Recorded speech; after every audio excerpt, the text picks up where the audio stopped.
যারা ইনস্টিটিউশনে পড়েননি তাদের যদি তুমি বাইরের পৃথিবীটা দেখো, তাহলেও দেখবে অনেকে চেষ্টা করছেন ইন্ডাস্ট্রিতে আসা, যারা ইনস্টিটিউশনে পড়াশোনা করেনি তাদের মধ্যে দু একজন ক্র্যাক করতে পারছেন, বাকিরা পারছেন না।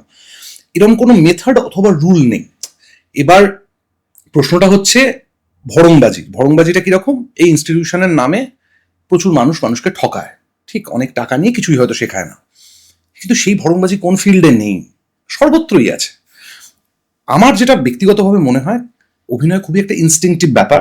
এর চারটে মেথড কেউ কাউকে বলে দিতে পারে, মানে টেকনিক্যাল পার্ট, মানে ধরো এই মাইকটা যেখানে বসানো আছে, আমি যে কথা বলছি মাইকটার কতটা হাইট হলে আমার কথাটা স্পষ্ট ক্যামেরা রেকর্ড হবে, সেটা একটা টেকনিক্যাল পার্ট। কিন্তু তারপরে এই মাইক্রোফোনটাকে কিভাবে ব্যবহার করা হচ্ছে, তুমি তোমার ভয়েসটাকে কিভাবে ব্যবহার করবে, সেটা তো তোমার হাতে। কারেক্ট, কারণ ওখানে যাকেই বসানো হবে তোমার জায়গায়, সে কথা বললে মাইকটা রেকর্ড করে নেবে, ওটা টেকনিক্যাল পার্ট, শেখা হয়ে গেল। ঠিক তেমনই অভিনয়ের টেকনিক্যাল পার্টগুলো কোন একটা ইনস্টিটিউট, কোন একজন ব্যক্তি সে বলে দিতে পারে।